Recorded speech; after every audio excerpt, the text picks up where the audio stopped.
back to 1194 video. We're over here at this shop today to check out this car. It's already got the paint laid on it. Of course, it's not in clear yet. The stripes on the car, that has been base coated and clear coated, water sanded down, and then the window and light is put on there. I just want to come over here and check this out, kind of do a video walking around it before the clear is laid on it. So this is going to be a first glance and the only chance you're going to get to see it before the clear is on there. So let's go ahead and kind of do a quick walk around of it just to show you what it looks like before the clear lays down.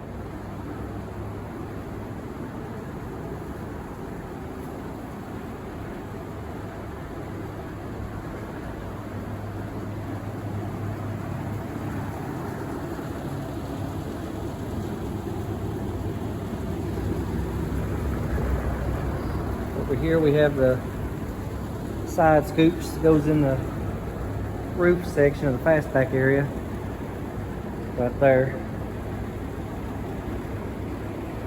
I think it's looking wonderful so far.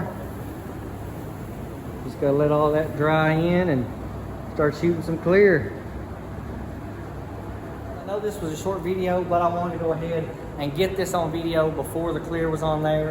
Of course, once the clear is on there and it's dried and everything's unmasked, we'll get you another video uploaded. Thanks again for watching. Hit the notification bell, and if you haven't subscribed already, do that and check out my other playlist. Thanks for watching.